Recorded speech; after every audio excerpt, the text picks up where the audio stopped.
Good evening, everybody! It is Monday, February 24th, 2020, and this is your live Mr. Video Games Live Super Show Live, brought to you by Dead Sun Live Entertainment Live.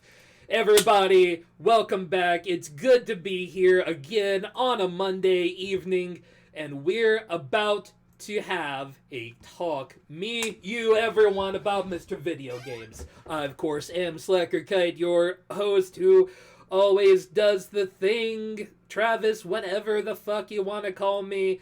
And first off, he's pulled out a GeForce now, and his press brief will come shortly. It's Brian, a.k.a. Wonderboy. The press brief is as stated. I have it ready to go right off the presses, right off the copy machine. Here is the press brief. Sweet potato cake is not a real fucking thing. You dumb restaurant in Detroit. Sweet potato cake is sweet potato casserole. There's motherfucking marshmallows already on it. Guess what? It's a fucking cake. Get the fuck out of here with your dumb bullshit. What about a sweet potato pie? Would you allow that? Guess what? That's still the fucking casserole. That but shit, then you like, get a crust. Sweet potato casserole is sweet potato dessert. That's all that shit is. It's just literally sweet potatoes, brown sugar, marshmallow. Fucking eat it. Like, that's what it is. It tastes like a fucking cake. It's a pie. It's a whatever the fuck you want to put on top of it. It's a fucking thing. You don't need to label it as a cake. It's already a fucking cake. You stupid, pretentious, wannabe Detroit Southern food buttholes. I'm sorry. This whole thing came to my knowledge right before we went on the show, and you two have already gotten most of this.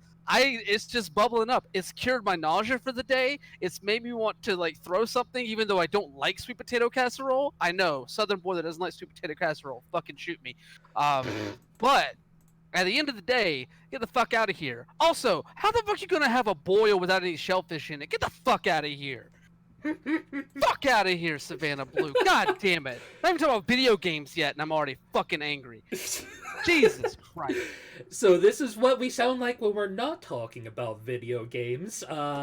Sometimes me and Brian get mad because we're Southern and see other people trying to be Southern and fucking failing. Is this what appropriation feels like? Is this what this is? Like, I say that in jest. Obviously, come on, seriousness. But also, come on, what the fuck? Northern soul food. Fuck out of here.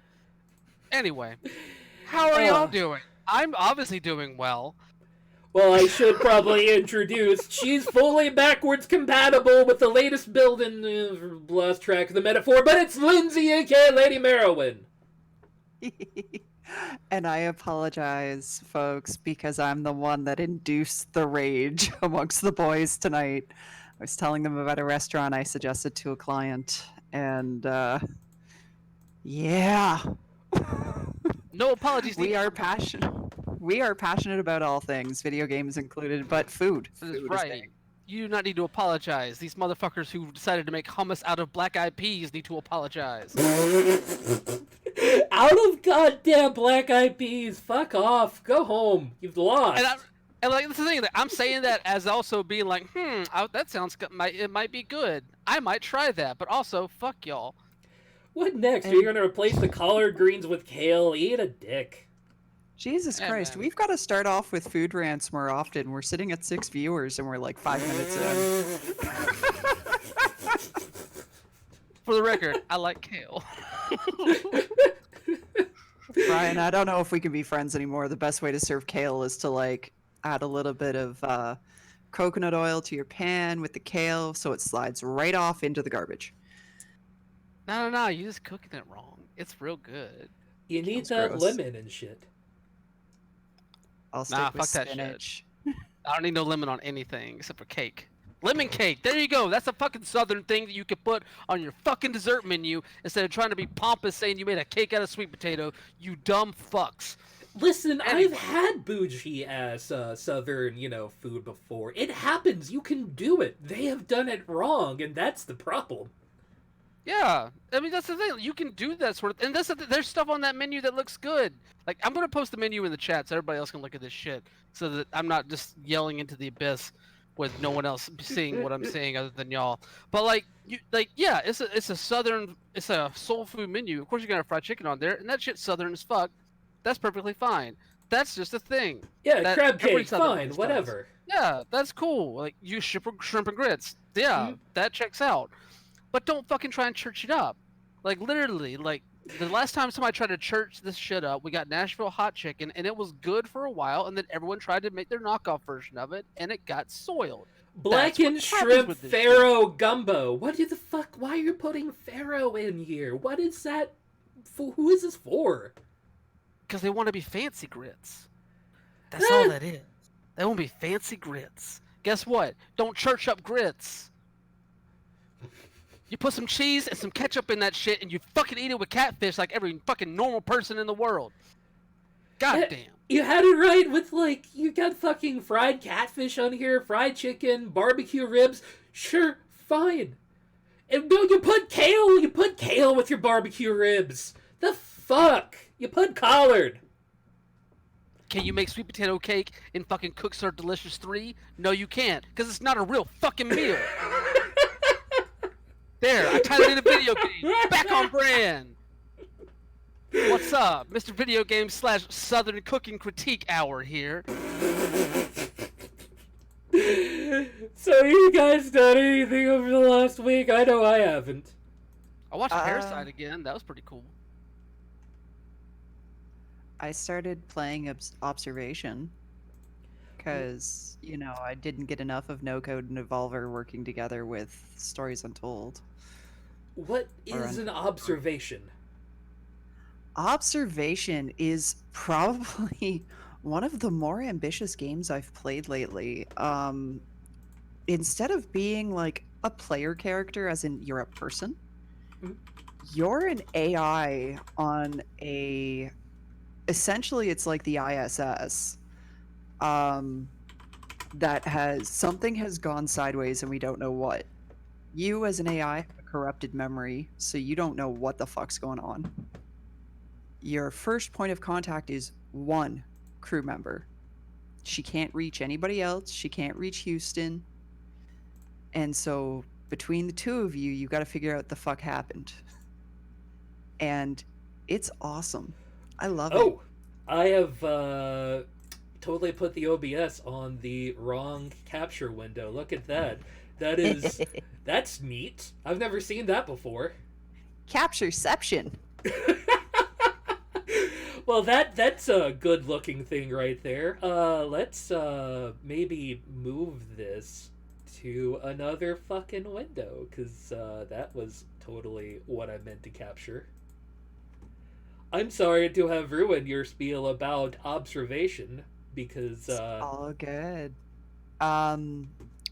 Although I will definitely say with Observation, unlike most traditional horror thriller style games, there is no jump scare. It is just this amazing atmospheric tension build the whole time. So basically, this is your point of view for the entire game, is you are an OS or an AI, and you are existing through the module cameras and little floaty sphere that looks kind of like one of the ones from Untold Stories in chapter 2. Yes, chapter 2. But this is Emma. She is the only crew member that you really have contact with at the beginning. She's trying to raise her other crew members right now because you've all got to notice that there's like massive hull stress on one of the modules of the space station. And As you it do. is just so deliciously creepy. I love it, but it's not a jump out and scare the piss out of you kind of game. It's that slow, like, feel you full of dread sort of thing, huh? Oh yeah, it's beautiful. Perfect. I did stream a little bit of Hades on the channel last week just for the funsies to try out the new computer. I don't know if I'm going to do any more Hades streams. I might. We'll see if I get bored again, but I do now have a Hades save, and of course, the VOD was exported over to youtube.com/CPGP games. That is Chad Binnigan going production games. Just pull that shit out of my ass. All right, but you can watch those Charlie VOD. Bravo Golf Papa. You know, if we're going to go with actual military bullshit, but that's boring. Anyway, shall we get into the actual news after 12 minutes of shouting? Howdy, penguins! Sure. Pengu! Hey, buddy! Let's talk about video games. Microsoft has come out of the gate first to reveal way more details about the Xbox Series X. We don't have a full price yet, but we've got some specs coming up. They are really good specs that actually blow even what Google Stadia has promised as far as the graphics delivery on it. Just some fucking impressive numbers. I want to see what sort of cost this shit is coming at because, man, they are throwing some details out there in regards to making some fancy 4K 60 FPS just beautiful looking bullshit on this release. All the flops. Mm-hmm. They have 12 teras of them. So many teraflops. Flopping so hard. Hey, Playwatch, how's it going? Just flailing in the wind. Flopping around like a bunch of dead fishies in Death Stranding. Yeah. No, but sorry, go ahead. Yeah, 12 up to 120 frames per second, 12 teraflops. It was like what, 32 gigabytes of RAM in this bad boy. What the fuck do you need all that? Like, I say that now, and now in like 5 years, that's going to be fucking nothing. But holy shit, what is that going to cost? If they're smart, less than Sony. Well, that's the thing, though, is that as we talked about last week on the show, Microsoft and Sony are clearly in the most expensive game of chicken at the moment right now. We're trying to figure out who is going to be the first one to announce a number, any number at this point in terms of price range for this thing. Not even price range. Like they haven't given any hint at all as to what this could be. I mean, obviously the good play here is to find some way to keep it under 500. Mm-hmm. You know, but with the way that this like technical displays are this display of technical specs is kind of playing out here, like more and more I'm starting to feel like these things are going to get priced up in a way that might not be the best for optics at the very beginning. Mm-hmm. You know, like we've talked about this multiple times going back to the previous console generation with the launch of the PlayStation 3 when that thing dropped at a measly $600, and like that basically killed that console before it got any momentum behind it. Mm-hmm. Like there's a reason why Sony corrected so hard with the PlayStation 4 whenever they released that this go around, and it's worked out to the tune of like almost 100 million units sold, which is fucking awesome for them. But I don't know, like this, I reading the like a lot of the changes they're doing to like variable rate shading, like all these like different little things that they're doing to like really like tweak and capitalize on like every single tiny little thing that they can get their hands on with this system. Like it's making me very, very happy. Mm-hmm. But also it makes me fear that they are going to price this up so high that the barrier to entry is going to be nowhere near what they need it to be to really get a firm grasp as they enter the next console generation. I mean, the same goes for Sony. They had their own stuff going on there. We know a little bit less, I think, about the specs of their console, but I mean, both of them are basically shaping up to be very, very powerful systems. I don't think anybody can deny that.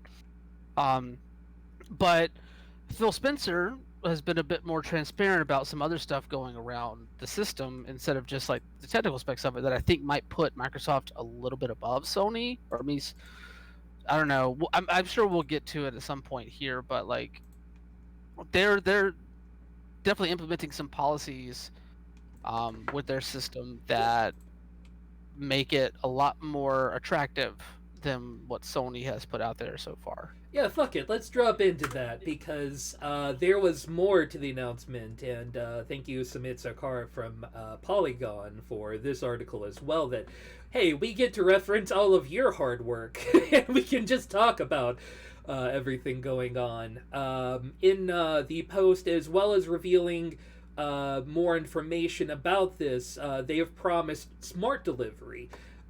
Where if you buy an Xbox game, regardless of what platform it is for, if it is for the higher end platform when you go and install it or whatever, if you take your Series X game that can also be played on the Xbox One and put it in the Xbox One, you're going to be downloading the smart delivery version that is for the Xbox One or vice versa. So you get one disc.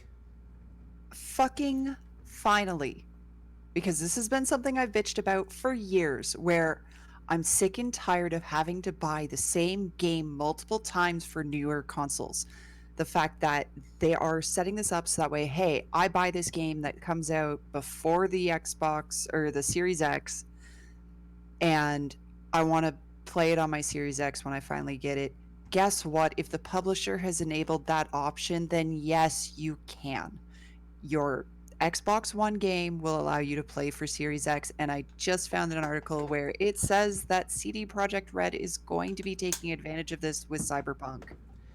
Yeah, they already confirmed in a tweet that they are definitely going to be on board with this. If you get a copy of their game, here we see Cyberpunk 2077. Gamers should never be forced to purchase the same game twice or pay for upgrades. Owner of Cyberpunk 2077 for Xbox One will receive the Xbox Series X upgrade for free when available.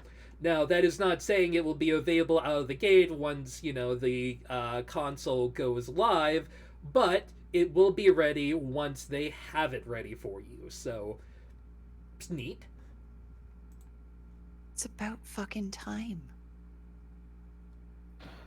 Yeah, and honestly, like, yeah, and honestly, it's a smart tool for publishers to take advantage of, especially in the cross-generational gap that we've seen. Because, like, I think I always go back to with Sony, like, The Last of Us was like a huge console seller for the PS3 right at the end of its lifespan. And then, like a year later, you got The Last of Us remastered on the PS4, and you had to buy the game all over again to play it. Like, that sort of stuff, or like even going back to the Xbox transition, where you had two different versions, two completely different Assassin's Creed games come out based off of whether you bought the 360 or the Xbox One. Like, if you're able to create an ecosystem that will allow you to play these new games across platform generation, across a financial gap that a lot of people are not going to be investing in right off the bat, there, I really wonder how many early adopters there's going to be whenever these consoles first hit the market. I don't know if the sales are going to be as high as they were for the PS4, which really set the benchmark last go around, because it seems like both of these consoles are going to be pretty expensive. So having this sort of system built in puts Microsoft at a huge advantage, because pretty much everything that they've done is to create a one single ecosystem. That's been their goal for a number of years now, with like Game Pass, moving stuff onto Windows gaming, having the Game Pass for PC, Game Pass Ultimate, just basically connecting everything together. And then whenever they started talking about the Xbox Series X, they started talking about doing the 4 generations of backwards compatibility, going all the way back to the original Xbox, which is huge. Yeah, because, not just the original Xbox, but all accessories as well will be supported for this. So you can break out your fucking Xbox S controllers from the original Xbox, and hey, it's right there for you. Yo, I got a Duke in storage right now, and I am about to break that motherfucker off and break my thumbs trying to reach all the buttons at once. With that stupid thing. Like, it's ready to go. But like, no, it's really smart of them to do, because they understand their console is probably going to be like beyond some people's price range at launch. I mean, especially if they're looking to deliver what they want to do. So like, this is the perfect move for them, and it just follows more in line with what they've been speaking about corporately for the past like 3 or 4 years. And also, it puts the ball in Sony's court. This is Microsoft putting the onus on Sony without having to drop any kind of figures in terms of price. They're like, look at what we're doing. What are you going to do with your console, Sony? Are you going to put all this backwards compatibility in there? Are you going to put this cross-generational performance stuff in there? We're going to do this. What about you now? Like, it's a subtle power play in a way. Oh yeah. So that they can move the ball back onto Sony's court and not have to announce any numbers right now, because the last thing either of them wants to do is drop their price first. Yeah, there is no way I see this console coming out for less than $500. This has to be at bare minimum $499. This is some incredible fucking promises. Now, Xbox doesn't have to go as far out of its way for backwards compatibility as Sony has to in order to get all previous Sony products played together in the same place. But that is a huge statement. Say you can break out an Xbox original game on your Xbox Series X. No problem, out the gate. That's a huge fucking seller and may make people more willing to spend that $500, especially if you have like 2 or 3 games you buy at the end of your Xbox One's life, and you hear, oh, the Series X, it'll look so much better when you put it in that Series X, buddy, and by the way, there's more shit you can do with it. It's gonna be badass.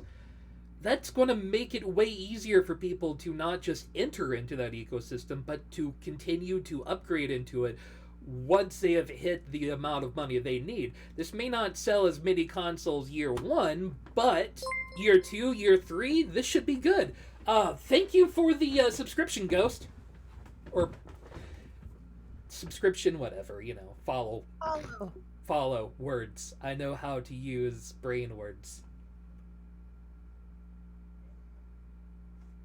But yeah, this is amazing. But it's not going to come cheap. There's just no way around that. No, but if the thing is, like, one of these companies has to be comfortable with taking a financial hit on the console for this to actually be like work out in a way. Because right now we're looking at the same price point, at least if we're talking about a $499 price point, that's the same price point the Xbox One X had at launch. The PS4 Pro launched at $400. This is all US. So like, at some point, like the old adage that the hardware is a loss leader in order to sell your first party stuff, to sell software, like that just all comes back to this. Like, one of these companies is going to have to make this their console a loss leader in order to make this whole battle work, unless both decide to launch at $499. Like, that's the most feasible thing I can see right now, is both of them launching at $499. As much as I want one of them to get down to $450, because I think that would be more reasonable. I feel like $500, that's a big chunk of change. Yeah, you are definitely not wrong. I mean, this that's an amount of money that nobody is going to look at easily, and I don't know if they're going to get great first year sales at $500. You can hope, but that's not a promise. Well, I guess the best thing to do would be look at like what kind of first party stuff does each console look like they're having lined up to launch with right now. Obviously for Microsoft it's Halo Infinite. That's the number one with a bullet that they're like resting on to sell systems right now from what it looks like. Sony, I mean, you have Last of Us 2 if that's even going to be a PS5 game. You have Ghost of Tsushima, which honestly I have not. The coverage of that game has fallen off the end of the world. Yeah, I'm In not some sure what's ways. going on with that yet. I mean, it's still in development. They've Yeah. released like trailers here and there, but like there really hasn't been like Sony being so quiet and not being at conferences the way that they have been the past year. Like that game has been lost in the shuffle in a lot of people's minds because of it. Not to mention that Sekiro came out and kind of did what they want to do in a better way. I think, even though it's probably not going to be anywhere near like a Dark Souls style like combat system, like what Sekiro was trying to do. But I don't know. Like both, I'm feeling a little bit lackluster with what I've seen so far in terms of like reported launch titles with both systems, which worries me about launching at such a high price point with them. Yeah, I don't know. It's an easier sell right now with Microsoft, and that's a weird thing for me to say because I've been a Sony guy since the PlayStation at this point. But like, they actually are coming out of the bat with games they have promised are coming out that they have talked about, hyped up. With the Games Pass, makes it an amazing fucking deal, and just all of this is great. It's just, to me, going to come down. It's going to be a numbers game at that point. What is affordable, what can make it, and without, yeah, like you said, without eating it, I don't know what else they can do. Yeah. Not to mention, we don't even know how like Project xCloud is going to be like compatible with this system. Like, if they're looking to like top Google Stadia in terms of like graphical and technical performance with this thing, like I'm very curious to see how their cloud system plays into that.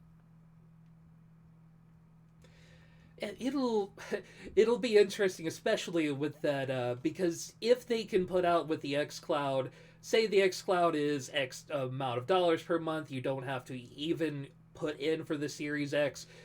That's a much easier sell, to be honest. And we've already seen with multiple online streaming gaming stuff that it's definitely possible. You have to have a pretty good connection for it, but plays fine. I don't think anybody, for the most part, is going to give much of a shit. The 1% certainly are going to look at this and be like, oh, but the frame drops here, and this isn't at true 60 FPS. What are you doing? I don't think most people give a shit that hard. If the game looks good, the game looks good. Like if a frame drops here and there, if you got some tearing, like that, me personally, I can excuse that sometimes as long as I can still play the game and it looks good and the button latency is not thrown off. Which also, by the way, some of the details in that about the improved input latency on this system seems like fucking crazy to me. Like, it is ridiculous. I want to play a fighting game on this system right now. Oh, if they can actually hold up to the hype on this will be the console that people will go to for fighting tournaments. I mean, possibly, but we also still don't know a ton about like that sort of stuff for the PS5 either, True. So I don't know. Like it's still up in the air until the summer. I really feel like it.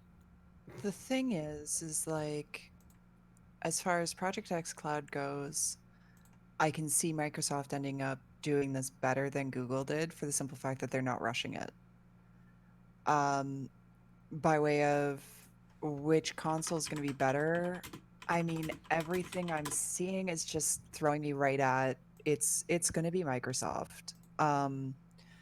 Sony seems to try to do too much with too little. I mean, we saw that with certain aspects of the PS4, like the fucking trackpad on the goddamn controller. How many games actually make use of it? Like 2? It's a glorified map button. Yeah. And so, like, they try to be super innovative. They're trying to be like, oh, look at us, look at us. And it usually falls flat. Mhm. So I'm thinking it's probably going to go to Microsoft because, I mean, historically they've priced better. True. And historically they've had less issues. I mean, barring the whole Red Ring of Death with, I think it was what, the original Xbox? Mhm. A 360. Oh, Yeah. the 360. So it's gonna be tight, but I think the Xbox is gonna come out on top. Why the hell am I dropping frames? I don't know. I'm getting Because you got that Google ads. Stadia subscription. That's why. Oh, absolutely.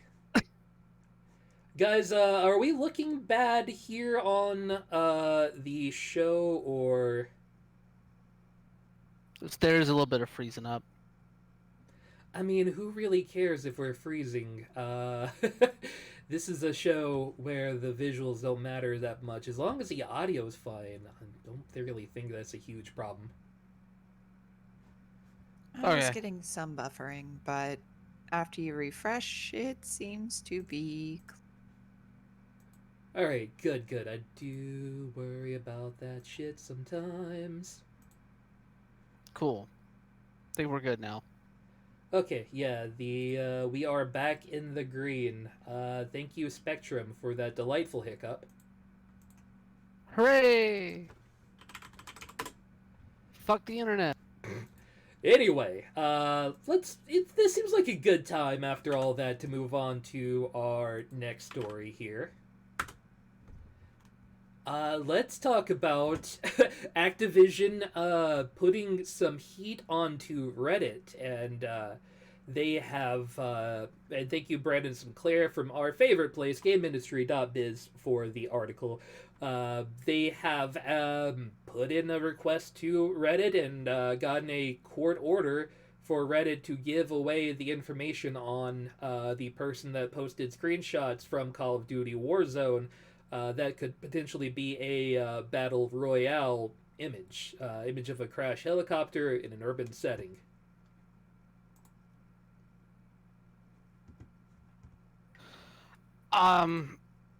That's cool and all, but like the main story here is like Activision actually got somebody to subpoena Reddit. Yeah, That's fucking crazy to me. these the developers are really going hardcore with the leaks lately, like with Pokemon going and getting information on the people who dropped information for Sword and Shield, and now this. They're not playing anymore with this shit. Well, here's the thing, like the Nintendo thing, like that's a different story here, because that was an outlet, a press outlet that decided that had one of their people decide to post that shit whenever they had been granted access to that stuff early on an embargo. Like there's usually like some form of an NDA sort of stuff going. There's an agreement there with that sort of thing. This is just somebody who like possibly data mined something or found an image or did an extensive search of their own and found this image and then threw it out on Reddit as just like a screenshot to say, hey, this might be Battle Royale, which, spoiler alert, that's been a very poorly guarded rumor for months now. So if you're actually going to try and take it upon yourself to file a DMCA claim and fucking get the personal information of this Reddit user to try and take some kind of legal action against them for posting this up there, like I don't know all the details about the person or how they found this or how they like came about this sort of thing, but it looks real shitty. I compare this to Disney like asking that elementary school in California to pay $250 because they decided to show The Lion King at a PTA meeting. Like this is some real small bones bullshit whenever it comes down to a company with a very poorly guarded secret that everyone was already expecting them to announce. And honestly, this image coming out does really no damage to that announcement still coming. But we're also not looking at it from a fact of this person might have been a playtester who had to sign an NDA. Yes, you are right. That's why I said, like, I don't know all the details right now. But, like, if that is the case, then yes. If they violated a contractual agreement, then yes, this is a completely different issue.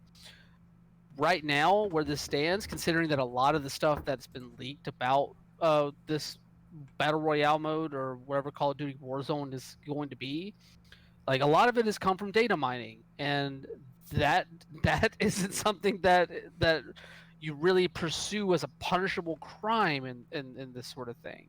Mm-hmm. I don't, at least for me, that seems like real small potatoes to be going after. Obviously, if it comes out that there was a violation of contract, then yes, this is a completely different matter, and I retract everything that I say. Yeah, we'll have to see how the guy. I'm sure we're going to hear more on this, but however this ends up playing out, however this person ended up with the information, if it's just somebody that did some data mining, then that seems kind of harsh to pull a court order to Reddit to gather all of the identifying information they have available on the user.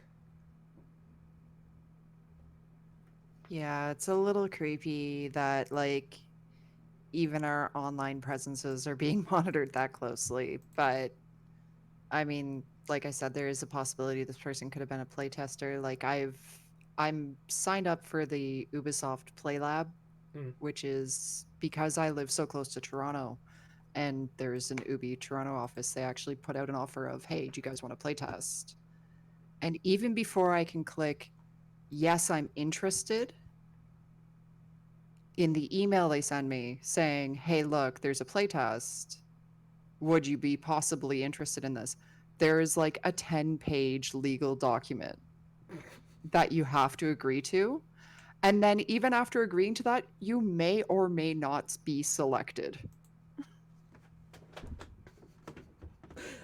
Lord, that's some scary shit, to be honest, and just seeing how far they will go to hold not secret secrets is kind of amazing to me, but honestly, I need more information before I get angry about this at this point, but man, there's so much that you can juxtapose from this, and Coop makes a fair point, you know, what if you make some statements about Bernie Sanders and how amazing he is and how we should go out and eat the rich and just, eat Jeff Bezos.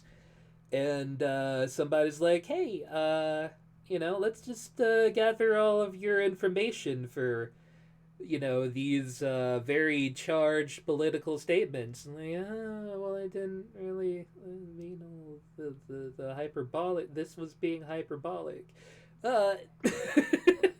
No, that's okay. Mike Bloomberg already set the example whenever his campaign's Twitter account today tweeted out some real homophobic bullshit in response to some shit. Let's not even get into Mike fucking Bloomberg. Though, we're not, because he's not worth it. I don't feel the need to stop and frisk my opinion of Mike Bloomberg right now. Oh, I need to WD-40 that squeaky chair, but holy... I am wide-eyed right now. Let's get it going. Also, you don't want to talk political. Guess what? Sorry. Our next story. Yeah, it's political, so fuck it. Apparently, we're here to talk politics today. Because it's a slow news week. But also, these are the type of stories, honestly, we like talking about in the first place. So, hi, apologies. We're kind of a leftist asshole group here. So, eat a dick. Anyway, Kickstarter. The employees have finally gotten a union ratification together. and they are now a unionized company for what is a very large white collar organization. It's kind of the first to be in this grouping to get this sort of thing done, and that's kind of awesome. I mean, yeah, like they're basically the first in like the Silicon Valley era to successfully be able to do this, and that's huge because it sets an example for all these other tech companies that have basically been operating with like severe union busting practices in a lot of ways. So, granted, like Kickstarter, I haven't seen if the Kickstarter CEO has actually recognized it. Okay, they did recognize it. Yes. Good. Okay. Yes, that's good. That's the next step. They have to. I'm very happy to see that because there's been times a lot of this stuff has been going through the video game industry and been going through the video game journalism industry. Journalism as a whole, there's been a lot of unionization movements, and one of the key things is that there have been a number of people who have successfully organized and set up organizations to only have their executives at the company they work for not recognize the union, which is severely frustrating. GMG in some ways. Yeah. So like this is stupendous news. I'm super happy about this. I hope it is the first of a wave of this sort of thing to go through the Silicon Valley down there in the Bay Area, to go through tech as a whole. You know, like this is the sort of thing that needs to happen. Keep it going. Keep the momentum going, please. Now, we'll say you can take a look here. This is a fairly long and detailed article, so we're not going to be able to go into all the details here, but I did link into the chat for the Vice article. You can also see here, thank you, the Lauren Caro Gurley, for the information on Vice.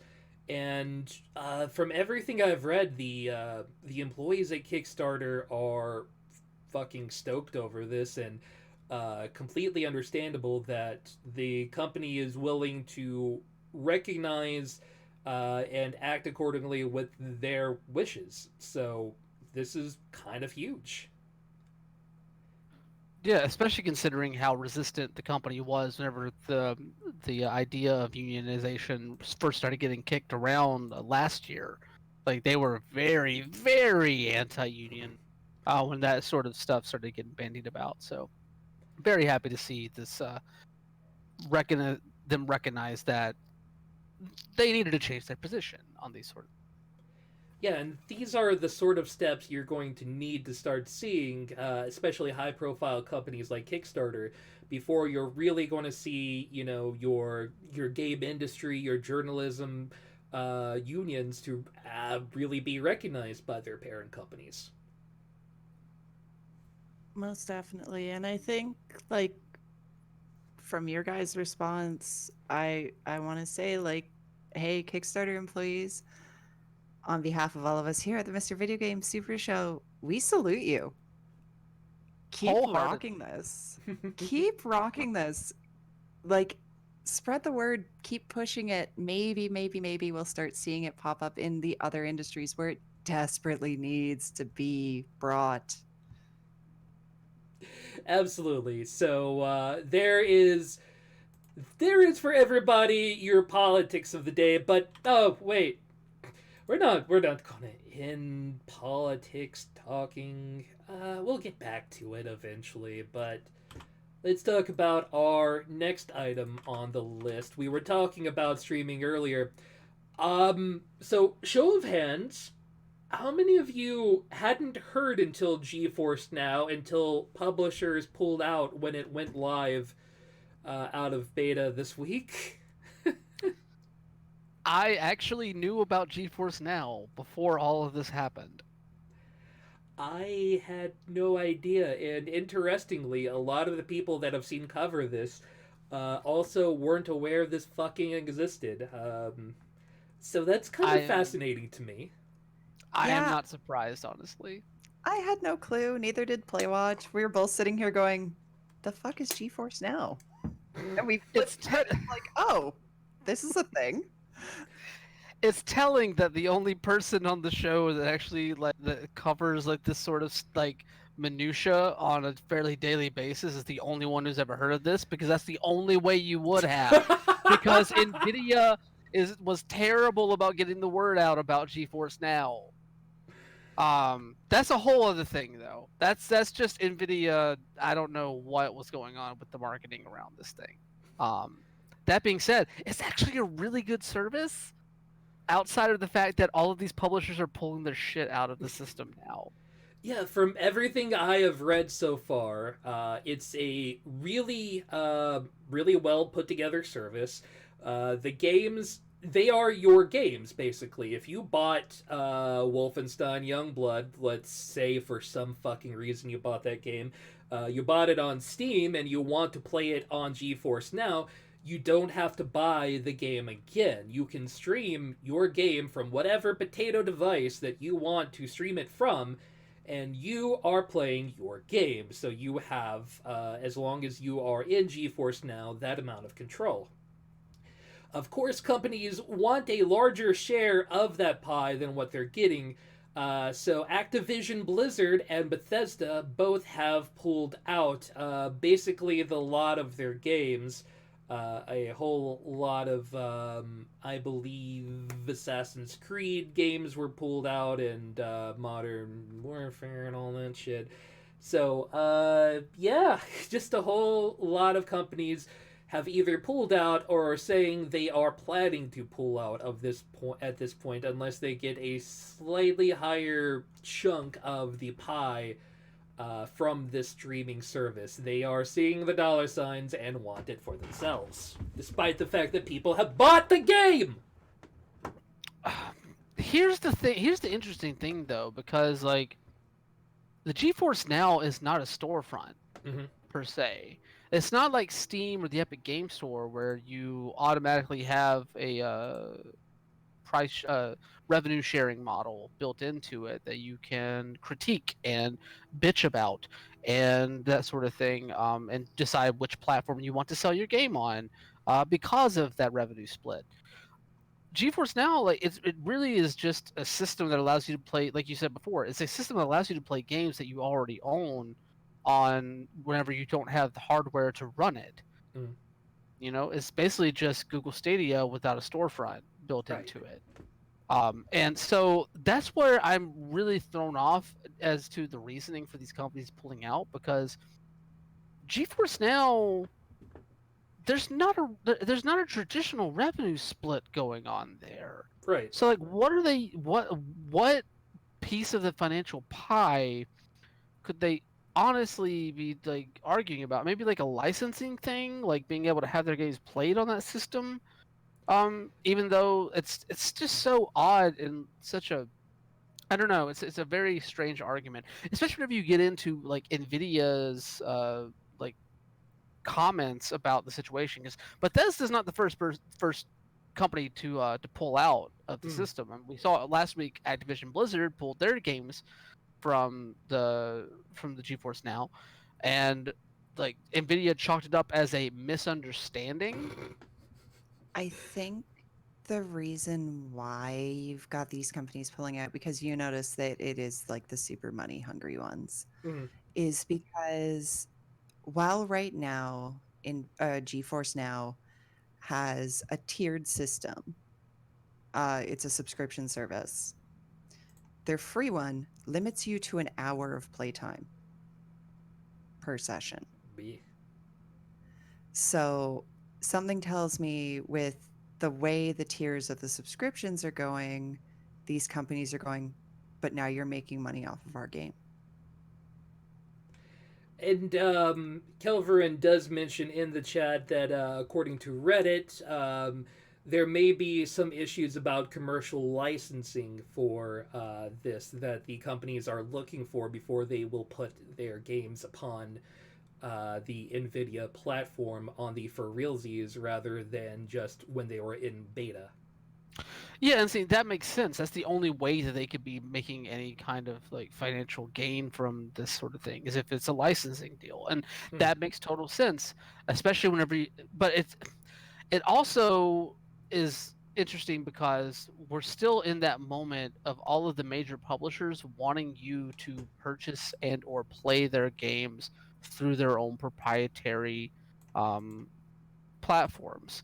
You know, Bethesda, they haven't been out there pushing Bethesda.net accounts as hard as they were back whenever they like were talking about Fallout stupid MMO not game that I can't remember the name of at the moment because I don't care. Log into the Rockstar Social Club. Get your fucking. Yeah, and like Battle.net, like all of these Uplay, all of these companies have their own platforms that they want people to access. The fact that EA Access is actually having Steam implementation now, the reason why that's such a huge story is because you do not see a lot of synergy between these companies. You know, like so it makes sense that maybe they see Nvidia, they see GeForce Now as a platform that honestly doesn't have as much of a buy-in base um, as other platforms, so they don't necessarily feel the need to work as cooperatively as they do with, say, someone like Steam. Mm-hmm. You know, because really Steam's the only one that has that sort of working relationship with like the Uplay Store and with, you know, I think there's even some crossover with BattleNet and some, or at least there used to be, I think, before Destiny got pulled off of BattleNet, and then you know the recent move with the EA Access. Like they're the only real big player in the PC storefront, PC platform realm that has the kind of drawing power that I think woos these companies. So it makes total sense that that Bethesda and Activision would want to pull their stuff out until they get a bigger chunk of the pie, because they don't see Nvidia as a platform where they have to have as big of a stake just because of the buy-in.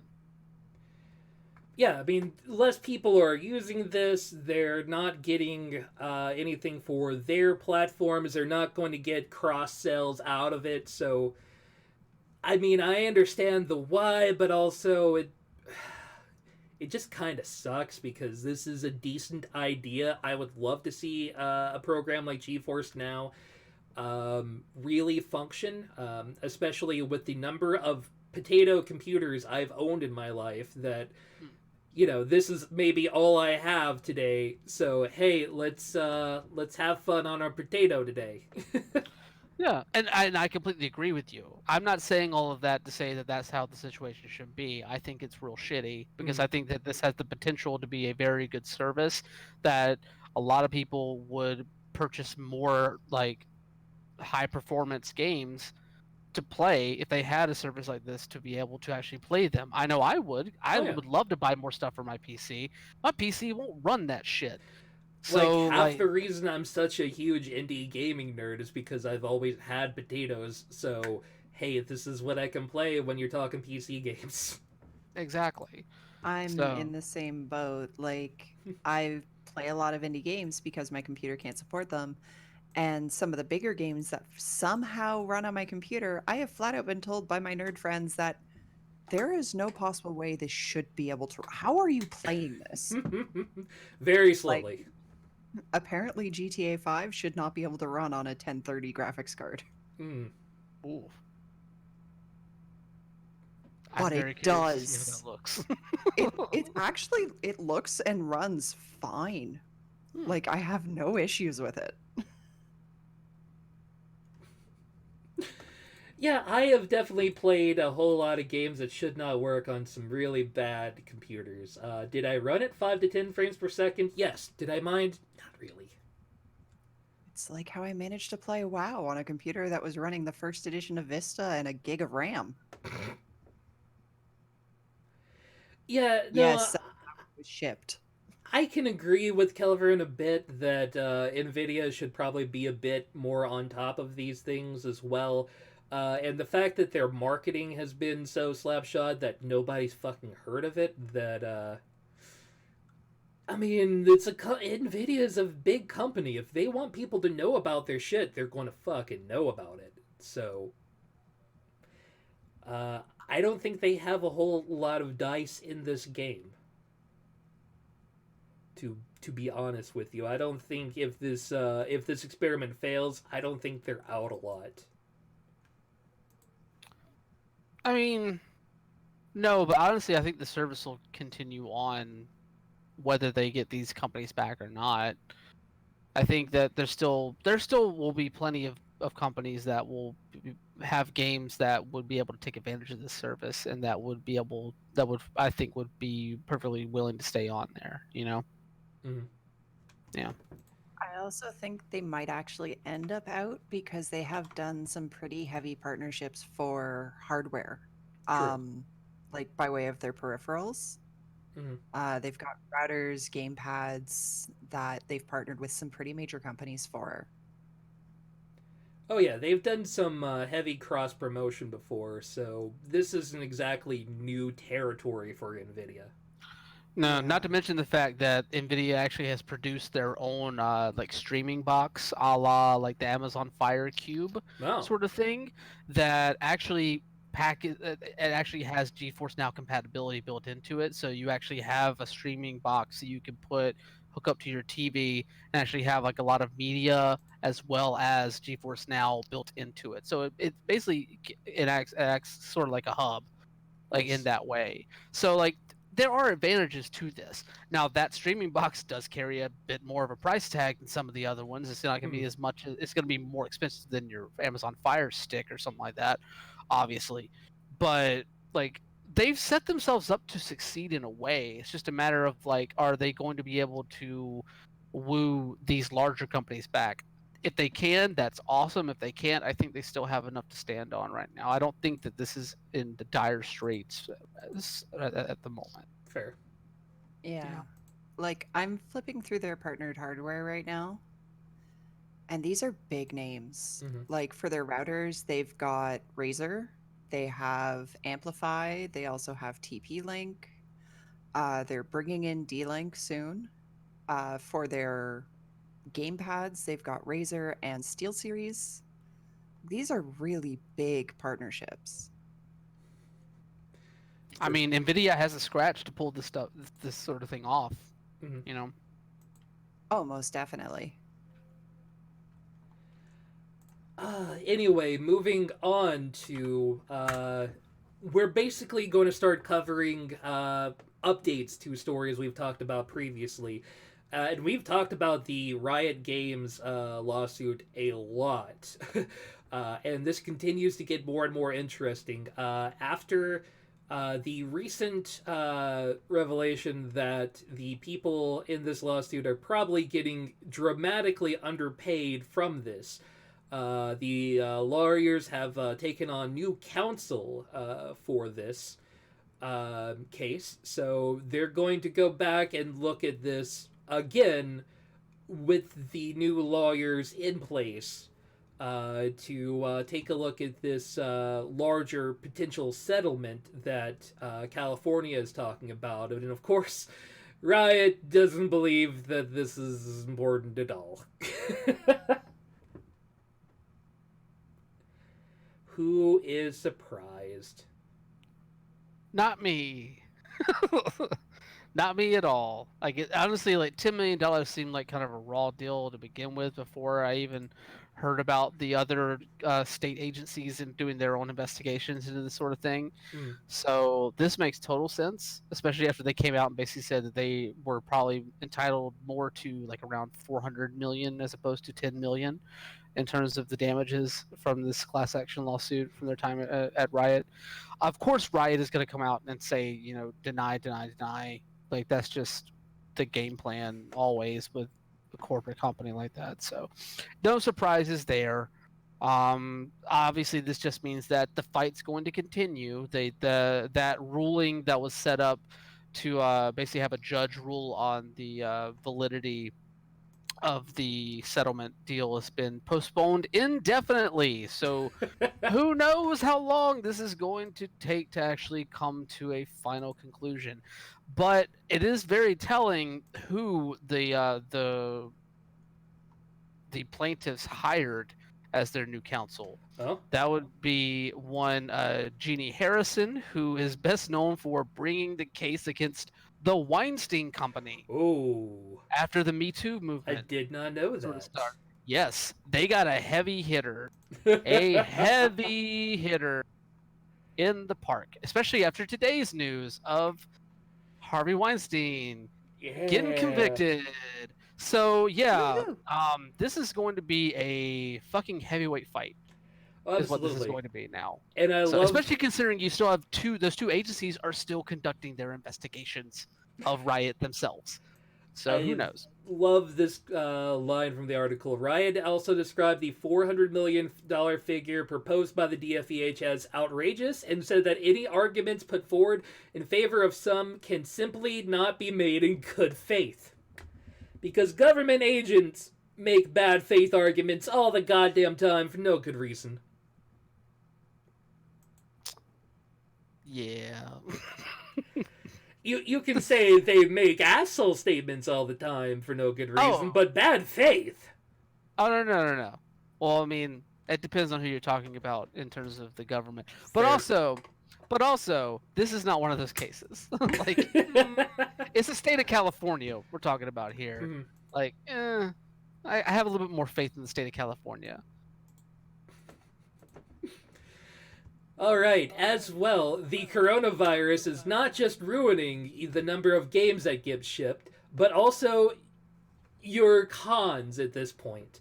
A lot of people have started to back out over at PAX East, Sony being one of the heavy hitters backing out at PAX East, over increasing concerns of the coronavirus, especially with Boston having their own coronavirus scare earlier in the week. And I can understand bringing 70,000 people together in a small enclosed space. And we already know about con flu. It's a thing. Every time I've ever been to a con, I am in some way sick afterwards. So I can kind of understand Sony saying that they do not want to be involved with conventions at this time. Here's the thing. Mm. I'm gonna put aside all the stuff about the Sony's concern and all that, the gathering and everything like that to the side, and just focus on one thing right now.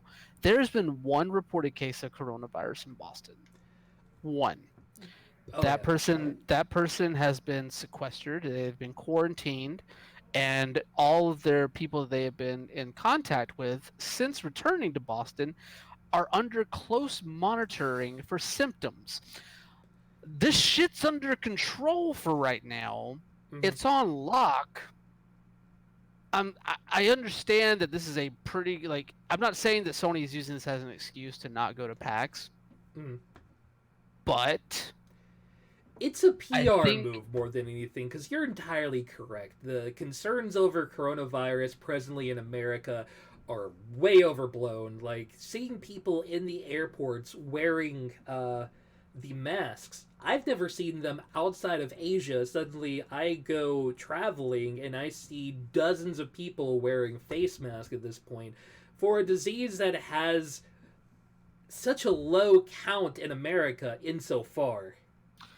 Yeah, and I'm not going to fault anyone for not going to a large gathering like this out of fear of that. You know, like I totally get it. Like, even if the risk is fairly low in terms of like the actual amount of cases in the city, some people are still going to be scared of it. If you're scared of catching the virus, if you're scared of being sick, that's fine. Mm. You know, I think that it just doesn't. There's just something about this that just doesn't sit well with me, especially considering that Facebook also pulled out of events because of this sort of thing. So Oculus is not going to be there. Mm. So like there have been multiple tech companies that have decided to do this, and it's been such a like heavy hit in some ways. It's drawn as much publicity. It's drawn so much publicity that the mayor of Boston actually commented on it and basically said, like, called Sony out by saying that, you know, we shouldn't be not gathering like this out of fear. Mm-hmm. They basically called the shot as basically like Sony is afraid of this sort of thing happening or the spreading of this disease. And actually, let me see if I can find the quote from the guy real quick. Is because I don't want to get his words wrong. Well, I'll say while you're looking it up, I have no doubt in my mind this is a PR move.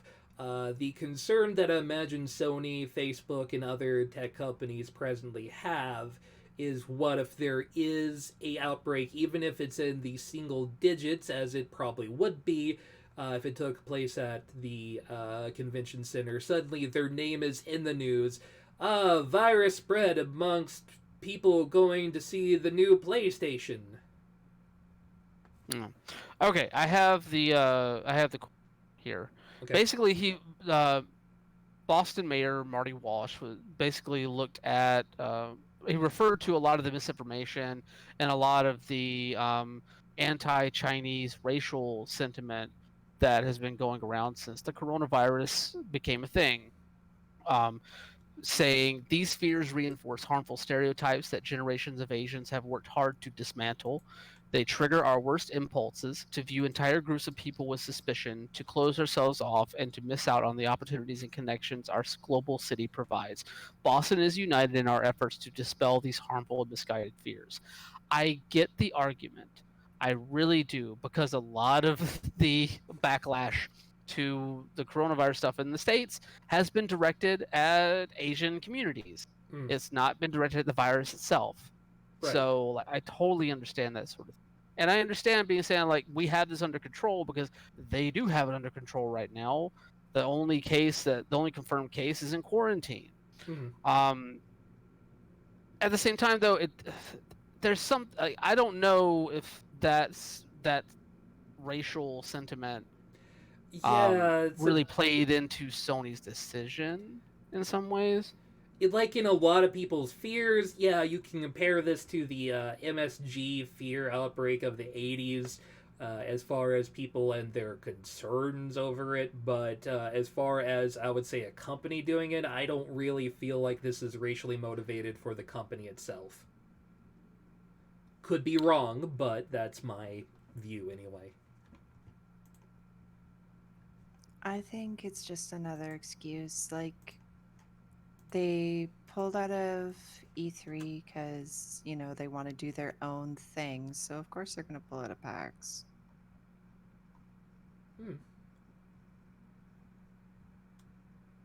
I mean,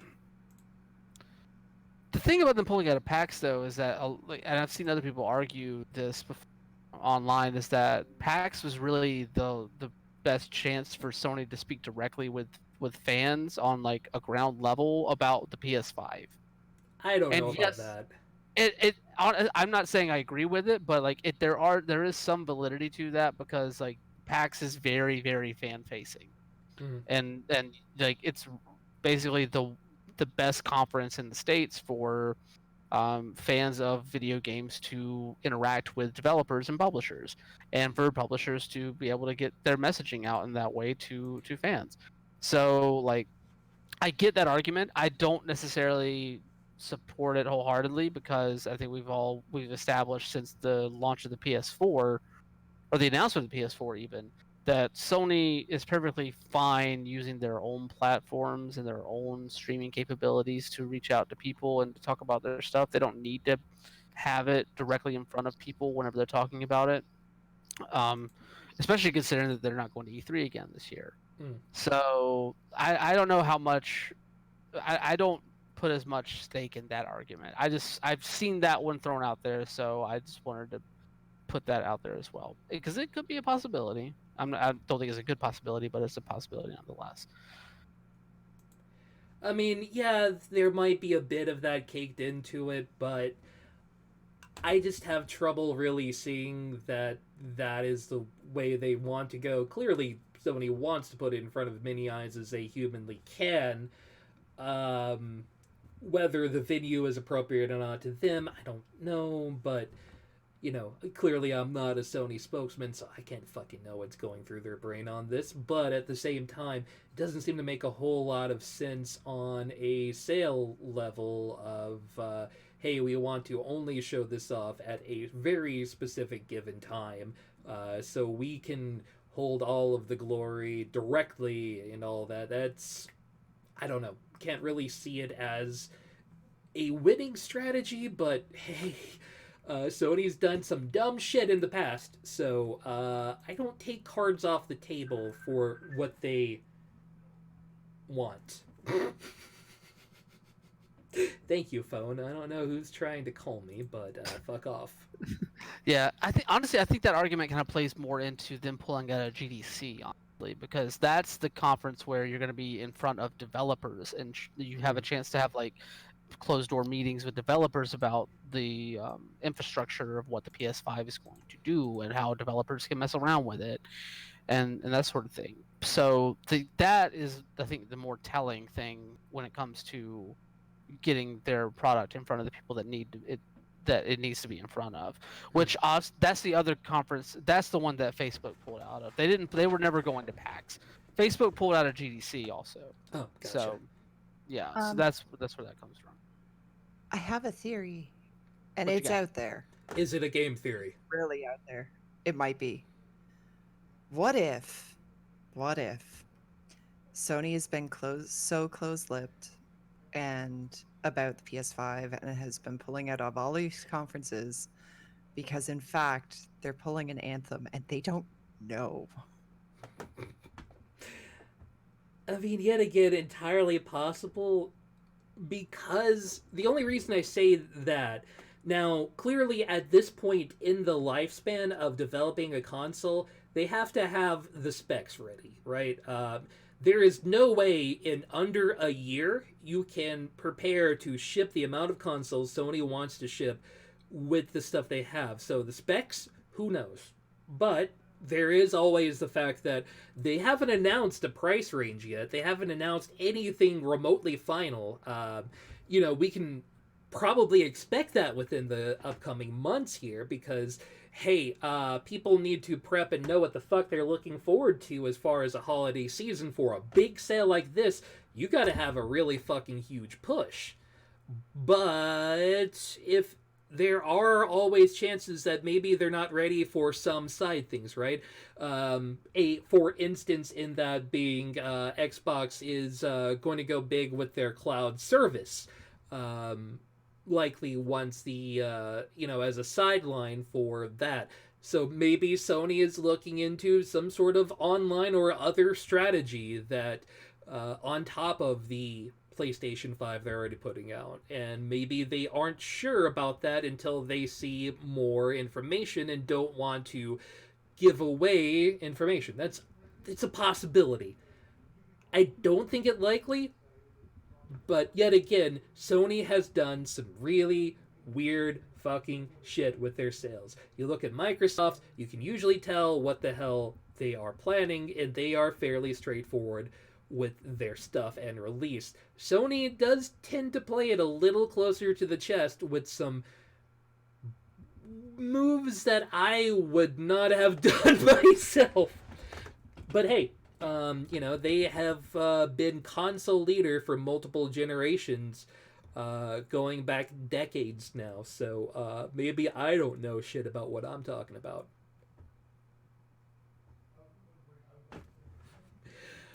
Anyway, dropping into our last story, and just more of a chance for me to kind of squeal and go, oh my god, what are they going to do? Thank you, Gamatsu. The developer of such loved items as Bayonetta and other, of course, Metal Gear.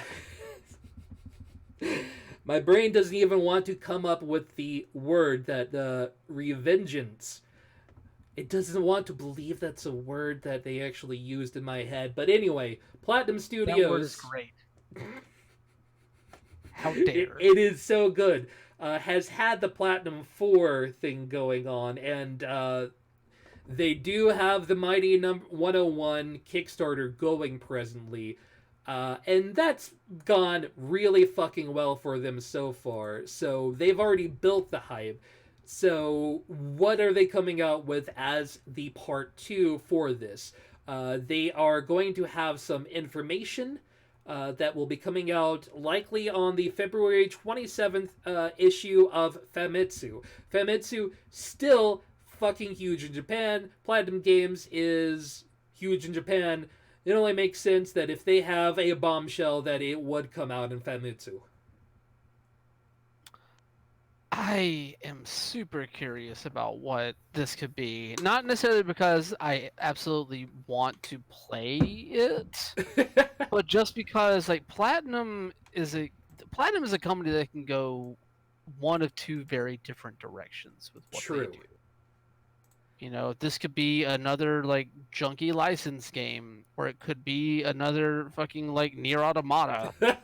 So like those, and that's the beauty of this. Is like that's where the curiosity comes for me, Mhm. is that this could be something that could be a masterpiece, or it could just be an 8-hour schlock fest that I might enjoy or might curse.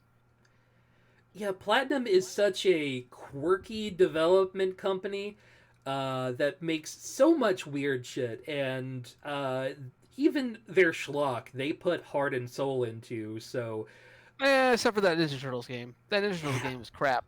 okay, they have definitely done some licenses that they clearly could not have made a fuck about. I am wholly on board with that. As much as my roommate Hollis will tell you that the Transformers game that Platinum made was fucking gold, I've definitely heard from a lot of other people that don't love Transformers as much that it's middling game. So, you know, beauty's in the eye of the beholder, I guess, as far as their license shit is going. However, because Platinum is presently in charge of its own production now, that they are making games themselves, they are producing the games, not just the actual content of code, but the actual distribution at this point. I think they could do a lot with this, and especially with all of the headway that they are starting to make, hyping up these big announcements. If this second part is some meh thing, Teenage Mutant Ninja Turtles 2, they will lose all fucks given about their Platinum 4 series. So it's got to be something. It won't be as big as a Wonderful 101 remastered. I don't see that happening. And the people on the internet that keep talking, "Oh, Revengeance 2," it's not fucking happening. If it happens, I will eat something awful here on stream. I promise you this. I will find something terrible. My brain, several ideas came to mind, and I don't want to promise any of them, but on stream I will eat some awful shit for you if the next item that they put out is some Teenage Mutant Ninja Turtles 2, Transformers 2 bullshit, or especially it will be horrible if there is a Metal Gear Revengeance 2. Don't be that YouTuber and put that out there, because you have no idea what this could be. Oh, I have no idea, and I might end up literally eating my words here. I don't believe this will happen at all, but hey, if it does, maybe it's good for the stream, and you guys get to see me barf into a bag live on stream. Hilarious content for everybody. So here's one. I don't think it's going to be Revengeance 2, but if it is Revengeance 2, that game fucks. That game fucks so hard. Mm-hmm. I would be into it. I don't think that's going to happen, obviously. I don't think Konami is in the market of wanting to make that game in any way, shape, or form right now. Correct. But with the Wonderful 101 remaster being the first announcement there, I'm curious if this might be another remaster.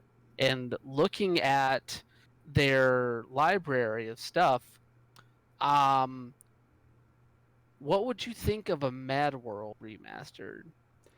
I'm for it. There's a lot of games that they could potentially remaster or even delve back into. You know, I wouldn't be surprised if they go into their back catalog, or if they got a license back for a game that they have history working for. I would love to see if some of the Platinum people are able to get the license back from the previous Clover stuff that they did. They worked on before merging into Platinum Games. I would shit myself if that were to happen, if they were to able to get the license back for some sort of Clove-related item.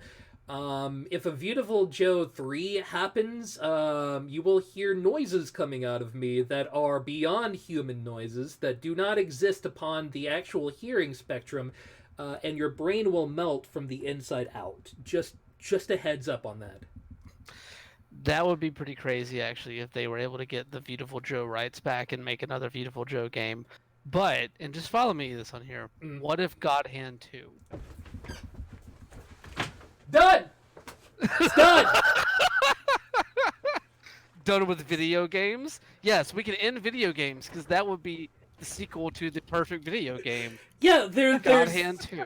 There's no reason for us to have the show anymore. If at some point in the Platinum 4 they put out God Hand 2, I will defecate myself live on camera and they will remove Mr. Video Games. You're making a lot of promises that YouTubers make that I don't know if you can deliver on right now. Oh, no.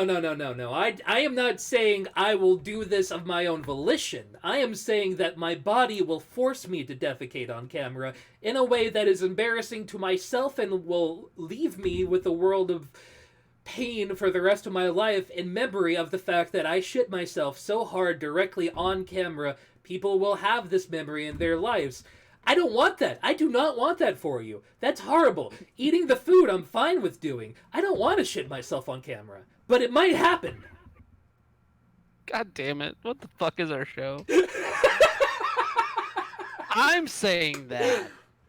I'm just sitting here shaking my head because, like, yeah, I'm echoing Brian on this one. Like, the fuck is our show? I mean, yes, I say God Hand 2 was a joke, but I'm not, like, physically being forced to... I'm not even... Never mind. I'm done with it. But I have one last question for y'all about this one. Just throw this out there. What would you want from a from the next Platinum game? Like, what would you want this announcement to be? Like, if I had a perfect world, it would absolutely be Revengeance 2. That is what I would fucking kill for. It won't happen, but especially because Konami is such a bitch lately, but I'd kill for it to happen.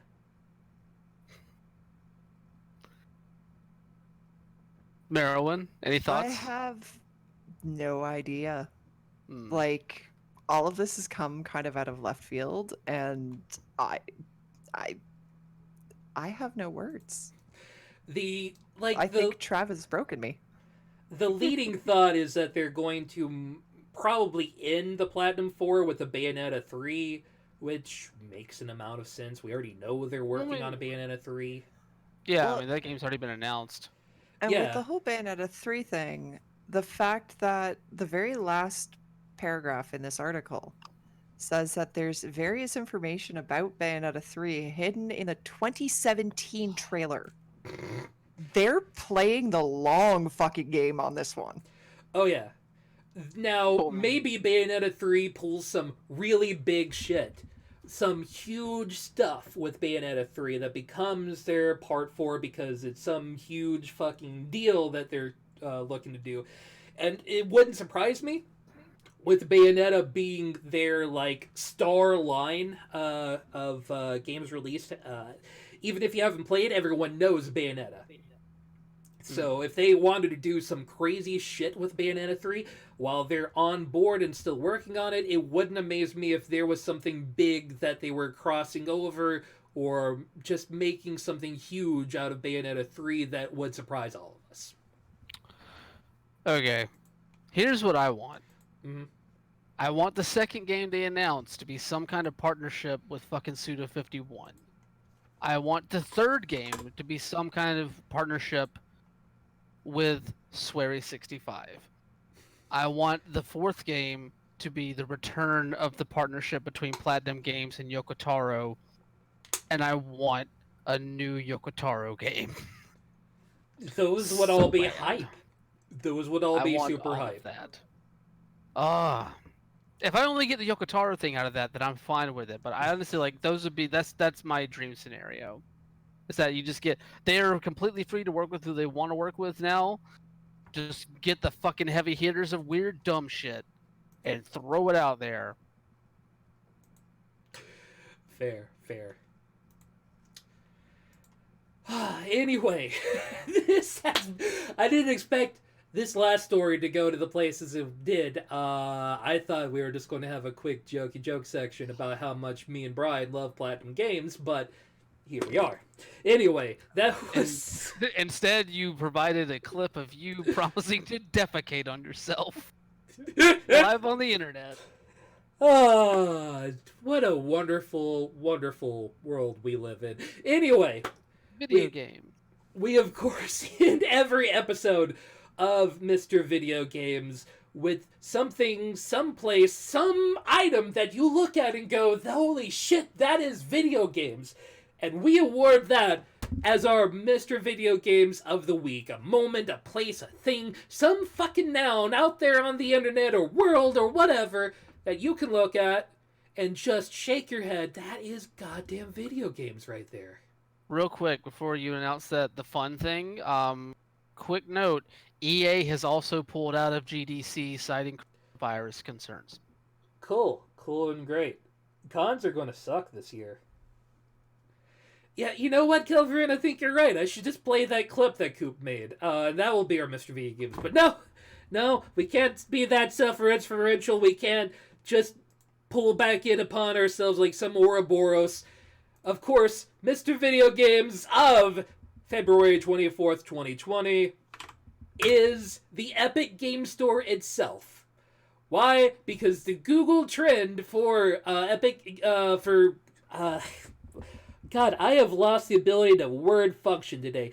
The Google information on Steam was fuck Epic Game Store for a period of time. It was very quickly turned about, but it all seems to come from a user's response to Metro Exodus on Steam of fuck Epic Game Store. Somehow that information was what was pulled into the Google information. So for a period of time, that is what you saw when you looked up Steam. Fuck Epic Game Store. Delightful. What even is the internet? What are search engines? What is Google? How the fuck does this... I get why, I get how this happened, but how does this happen? How does like a review aggregate for Metro Exodus cause the fucking front page on Google to be like, here's a giant ASCII middle finger? The ASCII middle finger itself did not make it into it. Clearly it is just oddly separated out text. The real information here is fuck Epic Game Store was the Steam information for a good period of time. And this wasn't some shit that just like one person saw it and very instantly reverted. Multiple people, I even saw this myself when I saw it trending on Twitter. I took a look into it myself. I got the same response, fuck Epic Game Store. And I don't agree on the fuck Epic Game Store, but also that shit is goddamn hilarious. God. It's just so dumb. Yeah. I'm fucking done. Oh, we've gone some fascinating places tonight, and Coop, Kelverin, Penguin, Playwatch, all you other delightful people out there, Ghost Gamer, who gave us a follow. I'm sorry, but also thank you for following us today. Let's go into the end of the show. Give a big stretch. I'm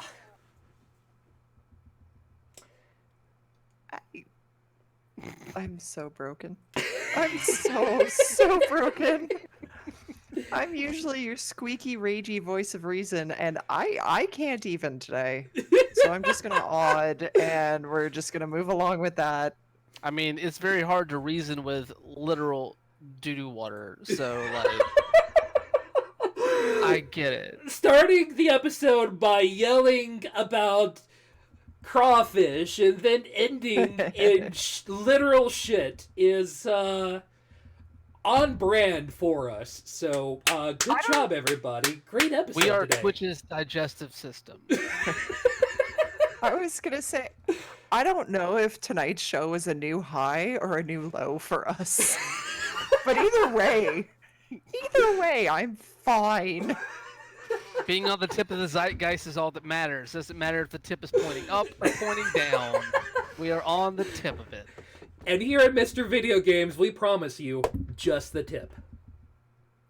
Good night, everybody. Nope. Brian, any final words for us this evening?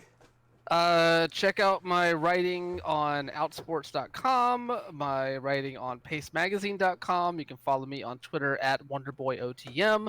I am usually this fucking insane.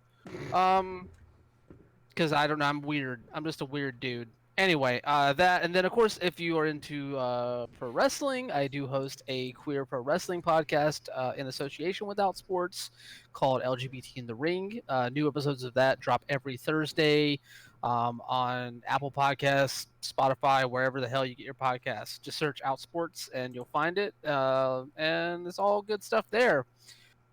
I am going to go find Savannah Blue and teach them a thing or two about fucking sweet potatoes. Lady Marilyn, any final words this evening? The usual. Be the change you want to see in the world. Be cool to everybody. Love one another. I'm sorry, guys. I'm fucking broken over all this. I love y'all. Have a great night. Pleasant weekend or week. Yeah.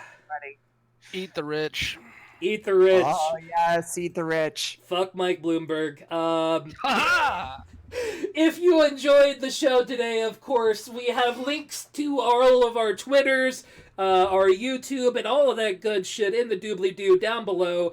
We would love for all of you to, of course, join us on the Discord. We have a lot of fun there talking about video games. Actually, politics is one of the things we talk about, social media, music, wrestling, and all of that other bullshit, because we love talking about dumb shit and news. That is what we are here and live for.